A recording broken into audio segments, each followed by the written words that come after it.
Presiden Joko Widodo memberikan sinyal menghentikan pemberlakuan PPKM di Indonesia pada akhir tahun. Status PPKM akan dicabut namun Indonesia belum masuk ke masa endemi sehingga Indonesia masih harus waspada soal kemungkinan ada penularan corona seperti di beberapa negara lain. Status endemi bisa disematkan jika situasi stabil dan bisa diprediksi. Namun saat ini kedua hal itu belum terjadi, sementara kasus COVID-19 di China sedang meningkat, bahkan di kota Qingdao dilaporkan ada 1,5 juta kasus dalam satu hari.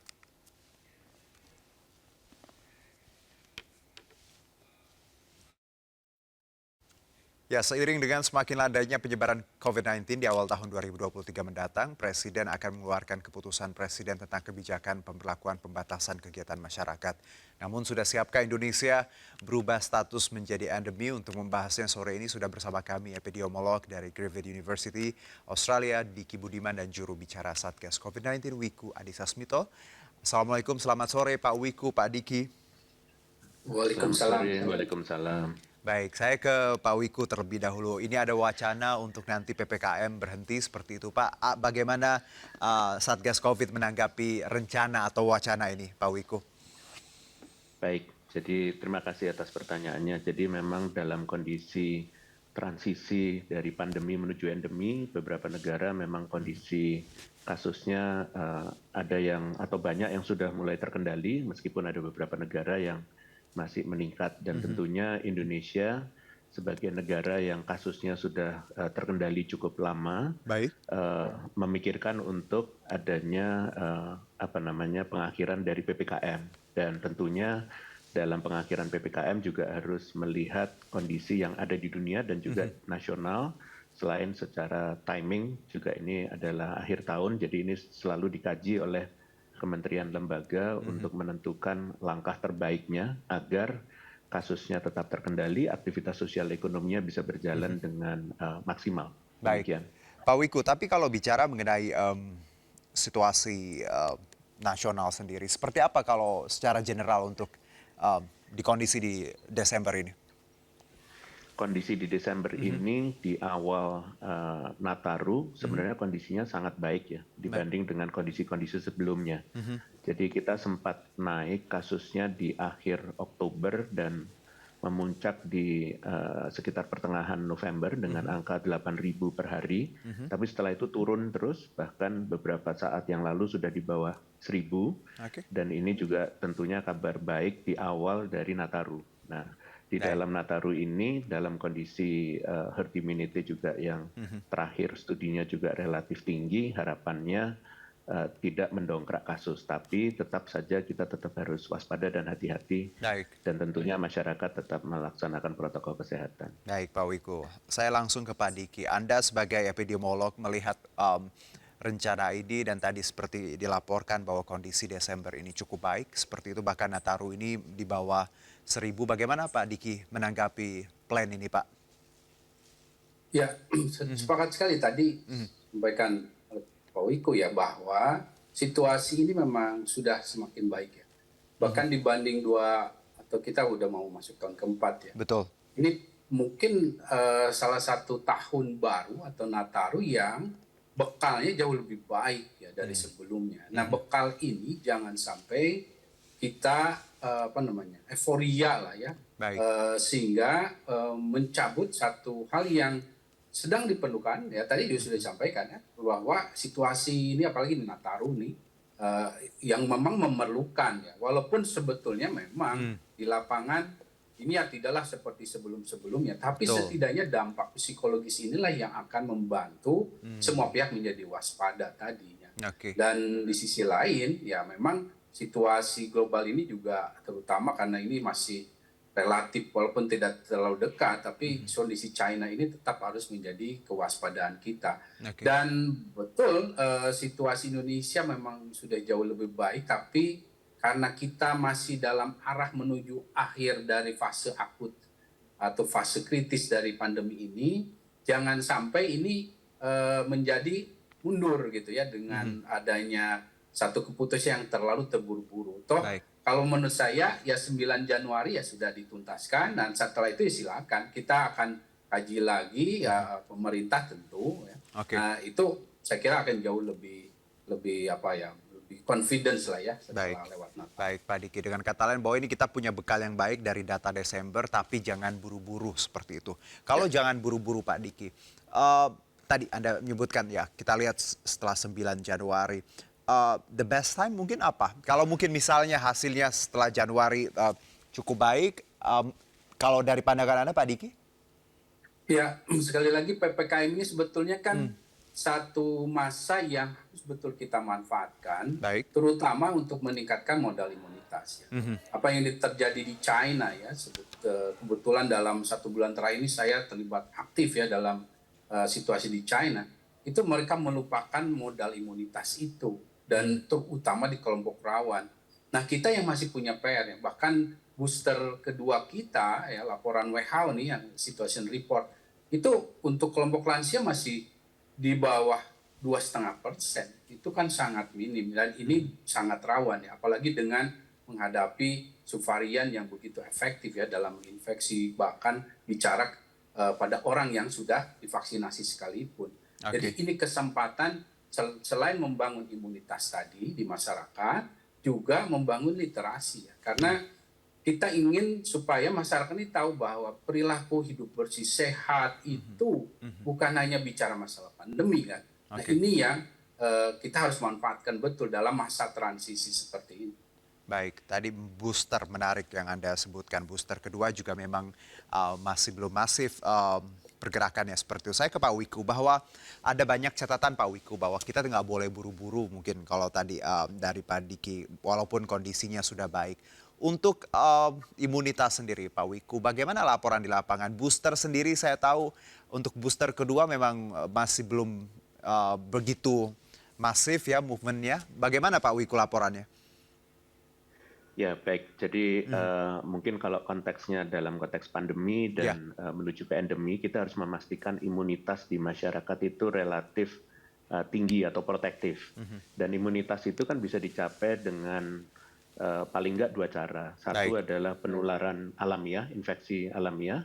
Yang satunya lagi di-trigger atau dipicu oleh vaksinasi. Dan vaksinasi ini kan memang ada masanya, tidak bisa seumur hidup proteksinya. Jadi studi sudah menunjukkan itu, sehingga paling aman itu sekitar 6 bulan setelah di booster, mungkin nanti perlu booster lagi untuk memastikan imunitasnya tetap tinggi. Namun setiap individu juga tetap harus menjaga kondisi tubuhnya. Jadi tidak bisa serta-merta hanya dengan vaksinasi tersebut terus otomatis memproteksi 100%. Kita harus tetap jaga imunitas dengan olahraga teratur, istirahat Baik. yang cukup, ya itu harus dijaga oleh masyarakat. Dan kondisinya sekarang relatif baik dan pemerintah sedang melakukan zero survei dan sebentar lagi mungkin hasilnya mungkin di awal tahun bisa disampaikan nantinya kalau sudah keluar. Oke, jadi memang tadi imunitas kita tidak hanya bergantung dengan booster ya Pak, tadi literasi, hidup sehat, itu yang harus terus dijalankan agar kita tadi ya paling tidak bisa menekan angka ini. Kalau saya kembali ke Pak Diki bahwa kita tahu Nataru luar biasa untuk tahun ini. Bagaimana saya dengar puluhan juta orang bergerak seperti itu, pulang kampung, liburan, menikmati ya libur cukup panjang ini. Dari catatan Anda Pak Diki, apakah kalau tadi walaupun kondisinya baik ya Pak Diki tahun ini, apakah ada punya prediksi bahwa dengan libur panjang, karena kita tahu tiap libur panjang biasanya setelah itu akan ada lonjakan. Bagaimana Anda melihat ini Pak Diki? Saat ini saya kira tidaklah seperti sebelumnya ya, karena Baik. selain tadi modal imunitas yang relatif jauh lebih baik, juga memang saat ini kebiasaan dari masyarakat untuk sedikit ingin mengetahui hasil kondisi dalam artian testing itu kan juga jauh menurun dibanding sebelumnya. Dan di sisi lain juga di pemerintah juga tidaklah seperti semasif sebelumnya. Dan nah ini yang tentu akan juga mempengaruhi dalam kaitan deteksi kasus. Baik. Tapi kalau bicara karena bagaimanapun biasanya terdeteksinya karena beban di fasilitas kesehatan ya, termasuk dalam hal ini baik itu rumah sakit ataupun fasilitas kesehatan lain. Saat ini cenderung itu tidaklah seperti sebelumnya ya. Sekali lagi kondisi yang sudah jauh lebih baik ini dengan modal yang tadi ditambah juga perangkat-perangkatnya, termasuk sebetulnya PPKM walaupun tidak seperti sebelumnya ya, se-strict atau seperti seketat sebelumnya, tapi dia setidaknya punya dampak psikologis yang membantu meredam ini. Nah, oleh karena itu bahwa ada kasus infeksi jelas, ada bahkan reinfeksi kan juga kan terjadi sebetulnya. Tapi karena mayoritas ini kan tidak Baik. bergejala atau bergejala Pak Diki, PPKM meredam, gitu. Tapi PPKM yang seperti apa, Pak? Karena kalau kita lihat di lapangan di Indonesia ya, di tanah air, hampir ya restriction itu ya bukan sangat longgar ya, memang sangat berbeda dari sebelum-sebelumnya. Uh, I could say bahwa sangat rileks seperti itu, Pak Diki. Kalau tadi Anda bilang PPKM bagus untuk psikologi kita, yang seperti apa, Pak, yang harusnya diterapkan dengan kondisi yang memang disebutkan sangat baik saat ini? Ya, sebetulnya dengan level 1 kan sebetulnya sudah banyak sekali pengelola. Bahkan hampir semua secara kapasitas 100%. Betul. Hanya yang membedakan itu kan memang, ini yang juga mungkin perbedaannya dengan antara dicabut dan tidak.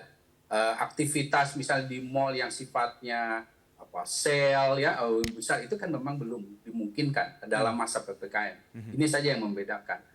Ini yang juga mungkin jadi keberatan pihak ekonomi.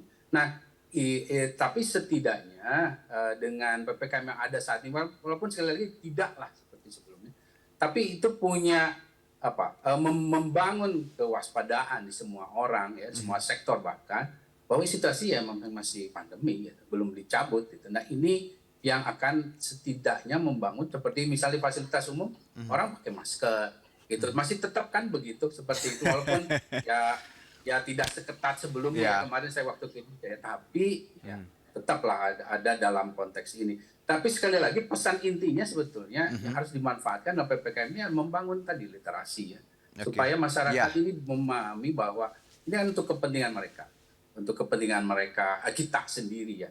Masker ini nggak bisa dikaitkan hanya dengan COVID, penyakit atau patogen yang ada di udara ini kan banyak sekali gitu, apalagi dalam konteks kita gitu, ada polusi dan lain sebagainya. Ini sebetulnya sekali lagi bicara PPKM ya tentu setelah 9 Januari ya silakan ya. Karena tapi esensinya adalah kita harus memastikan bahwa masih ada perilaku yang bisa meredam itu. Oke, setelah 9 Januari silakan ya dievaluasi, tapi tadi harus ada perilaku ya Pak Diki yang bisa paling tidak mengerem gitu ya. Karena kadang kita overreactive dan ya tadi santainya. Tahu sendiri bagaimana Indonesia kadang treatmentnya dengan COVID ini. Saya ke Pak Wiku. Pak, kalau melihat bahwa syarat bahwa kita nanti mungkin endemi atau PPKM-nya dicabut adalah semuanya dapat dikontrol dan diprediksi. Kalau kita lihat trennya Pak, apakah Indonesia kita bisa sebutkan bahwa semuanya sejauh ini dapat dikontrol dan bisa diprediksi, Pak Wiku? Ya, jadi pandemi kan kita harus pahami dari pandemi. Jadi kita nggak bisa ngelihat hanya Indonesia. Baik. Jadi selama pandemi masih ada, risiko untuk tertular masih ada, termasuk ke Indonesia oleh varian yang baru misalnya, itu masih ada. Jadi kita harus tetap waspada, tapi tidak berarti terus aktivitasnya harus kita rem. Pada saat kasusnya sudah rendah seperti ini, terkendali cukup lama, dan PPKM level 1 yang sampai dengan tanggal 9 Januari itu kan relatif aktivitas sudah 100% semuanya. Betul. Ya terus aja seperti itu. Jadi secara psikologis kalau PPKM itu kan ada sebagian masyarakat yang merasa kok kita seperti dibatasi terus. Sebenarnya aktivitasnya sudah tidak dibatasi. Namun ya, pemerintah ingin memastikan bahwa herd immunity atau imunitas di masyarakat itu terjaga tinggi. Nah, caranya adalah vaksinasi booster itu. Maka persyaratan booster harus terus ditingkatkan agar tetap terjaga terus. Sehingga kalau sampai ada gelombang baru sampai ke Indonesia, itu kemungkinan untuk meledak kasusnya itu menjadi kecil. Karena masyarakatnya dalam kondisi terlindungi oleh imunitas itu tadi. Termasuk perilakunya ya, jadi bukan hanya cuma vaksinasi, tapi karena mereka sudah beradaptasi selama hampir 3 tahun, kalau mereka nggak aman, ngerasa nggak sehat, mereka pakai masker. Itu kan sudah menjadi kebiasaan juga. Betul. Ada juga yang sudah melepaskan masker di tempat terbuka, ya karena dia ngerasa risikonya nggak ada di situ, dan ternyata dia tidak sakit juga. Jadi itu bagian dari adaptasi yang menjadi tanggung jawab masyarakat lah Iya, bersama. ini perilaku yang setidaknya tadi akan mengerem kita ya Pak ya, untuk tetap Iya. tadi berada di level yang cukup kondusif. Kalau kita bicara mengenai kondisi dunia global, bagaimana Cina yang saat ini disebutkan tadi sedang menghadapi kasus yang cukup tinggi di sebuah provinsinya. Saya ke Pak Diki. Pak Diki, apakah kondisi di Cina ini harus menjadi catatan pemerintah? Karena kita bicara pandemi, bicara global, bukan hanya eh, boxnya bukan hanya Indonesia, tapi seluruh dunia dan mengacu kepada kondisi Cina saat ini, Pak Diki. Sangat ya, sangat Nah, harus diwaspadai. Kebetulan saat ini saya dengan beberapa pusat ya, dan di ekonomis ya, bahkan sebelum ledakan itu terjadi kita sudah prediksi potensi yang ada ya, karena kerawanan di modal imunitas. Nah, bayangkan 10% kurang lebih penduduk dunia ada di China kurang lebih, dan 60%-nya itu potensi terinfeksi karena belum ada imunitas. Nah, bayangkan itu ratusan juta baik. dengan kecepatan yang luar biasa, jumlah orang yang terinfeksi luar biasa, tentu potensi lahirnya subvarian bahkan varian baru menjadi begitu besar. Nah, ini tentu menjadi kekhawatiran sendiri dari para pemerhati secara global ya. Selain tentu bahwa dalam konteks ini ada ketersinggungan antara si virus ini dengan virus yang ada bersirkulasi di daerah-daerah yang kita tahu China begitu luas, ini juga menjadi perhatian.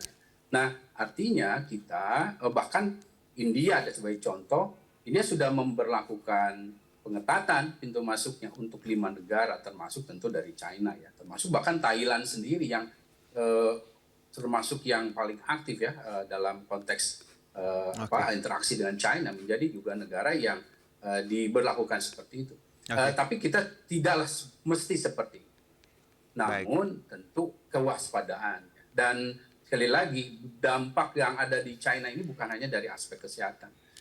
Karena 70% dari tenaga kesehatan dan juga banyak pekerja ya dalam berbagai sektor ini terdampak, sehingga ingat China ini eksportir bahan baku obat.